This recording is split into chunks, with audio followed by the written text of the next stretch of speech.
That's worse. Hi friends, welcome back. It's been a while. And we have a lot to inform you on. So first, let me just explain who I am if you're new here. Hi, I'm Darian. My husband and I, Andrew, we homestead on a 1 acre. We run our own business, and my husband also works off farm as well. So we have 3 kids. We have 2 dogs. I'm gonna give an update about that as well. We have a bunch of farm animals, and just lots of things. We love to preserve, we love to cook from scratch, we love all that thing. So we have a lot going on currently and about to be happening and has happened. And we have been MIA really from social media about what, 2 years ago maybe? 1.5 years, 2 years ago.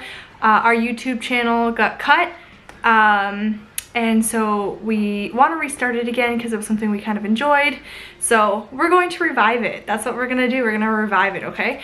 So if you're new here and you have never seen us before, hi. Like I said, I'm Darian. We live in Southern Ontario. That's as close as I will tell you for details. But anyways, so yeah, we're gonna begin this video with some updates that have happened and what's going on right now for us.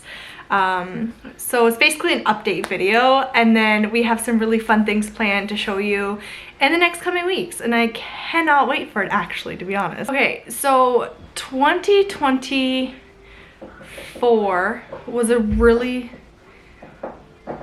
a terrible year for us. It was a terrible year for us. I mean, 2025 is also starting out kind of, you know, a little rocky, but it was a bad year. We have a lot to be thankful for, do not get me wrong, but also a lot of bad things did happen. And without, you know, dragging up all the boring stuff that nobody cares about, we lived in a town, in a subdivision. We owned our home. And then we rented a property from my grandfather so that we could farm and homestead on. So we had the 2 properties for at least 5 years, I think. I think that's how long we rented the farm from. And before that, my dad lived there too. So anyway, so we were trying to manage 2 properties the last 5 years.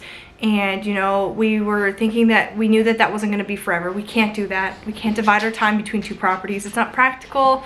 It's not fun. It's, you know, it's exhausting, especially when you have 3 kids. You know what I mean? Like, it's a lot. So we decided that we were going to move on. So we were going to sell our house in the subdivision and buy a piece of property that was big enough to move our family on, and to also, like, our family of 5, and to move our homestead on, so we could have a beautiful property.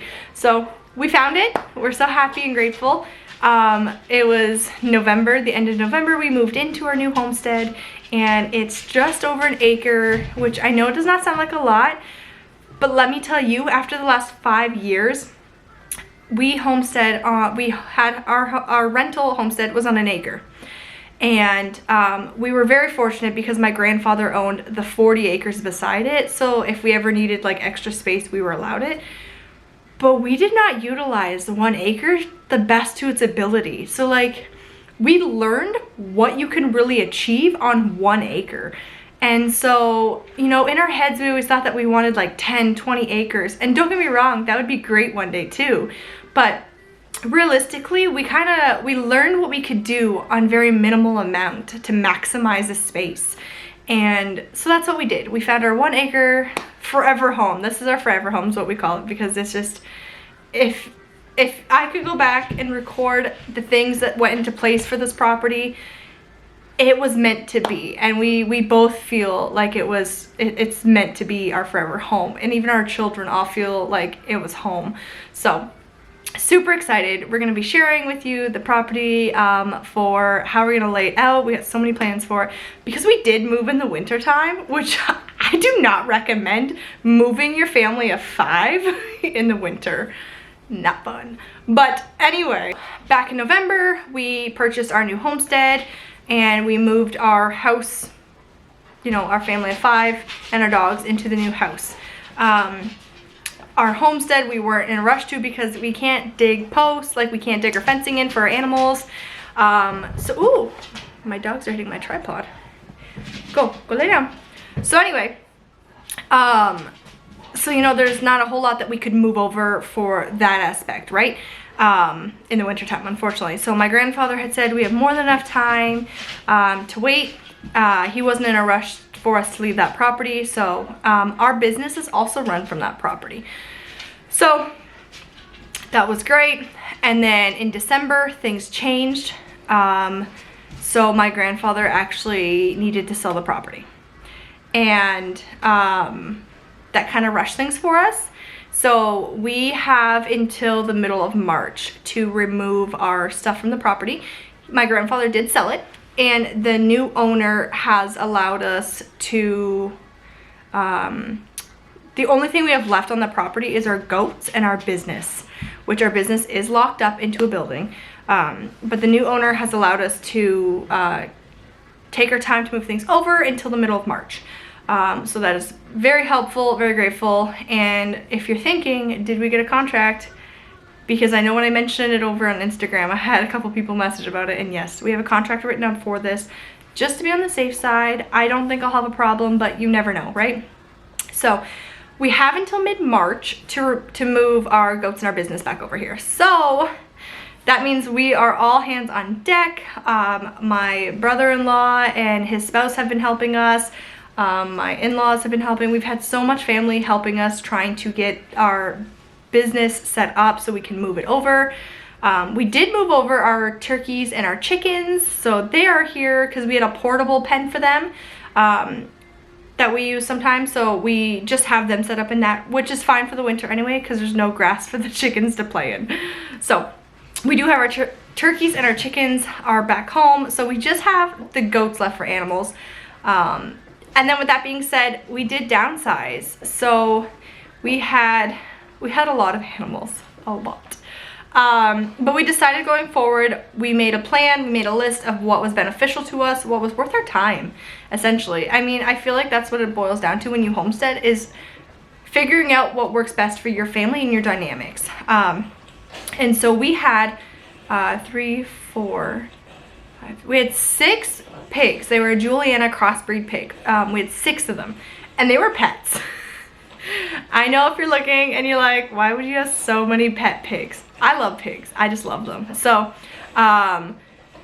we had more at one point too. But anyway, we actually had to get rid of the male pigs earlier in the summertime because they were becoming aggressive, and they not only attacked me, but they attacked my dogs. So I was afraid that they would hurt my children too.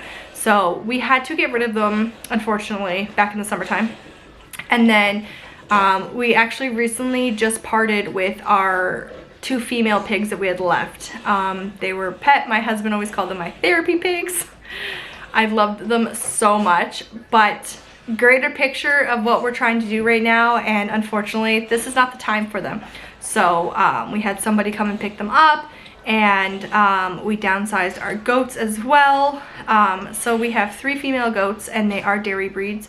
They're Nigerian dwarfs, and cross your fingers for us and hope that one of them is pregnant, but if not, it's not a big deal. We can figure that out later. So we also got rid of some chickens. We got rid of our ducks. We got rid of our quails. We really downsized our animals as we're going forward. So yeah, so we really downsized a lot of our animals. We do have some plans of what we're going to be doing this year, and I'll share that in another video of what our plans are going forward. This one's just an update. So yeah, so there's that update, that update, that update.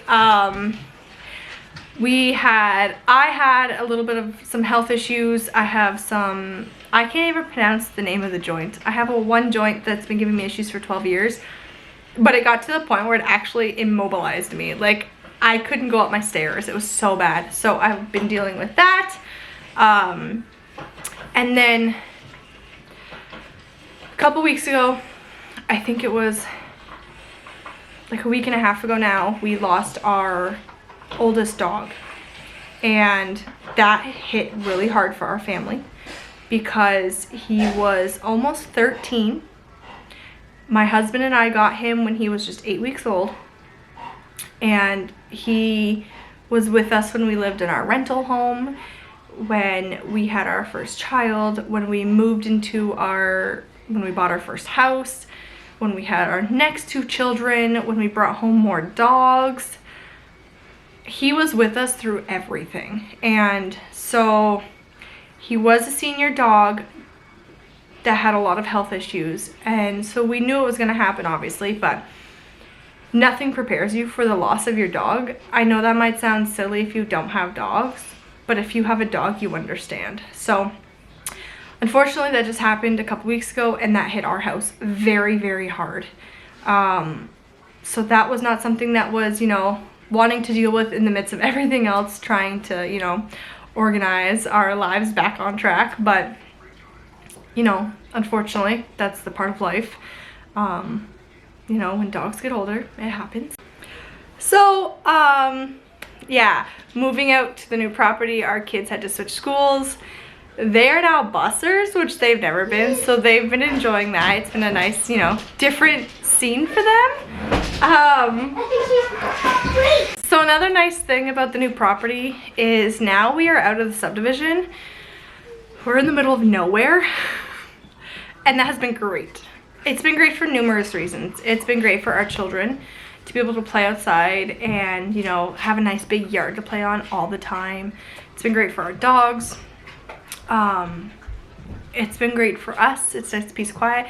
One of our first nights here at the new house, actually, because we lived in a subdivision and we lived in a town that was very heavily populated by greenhouses.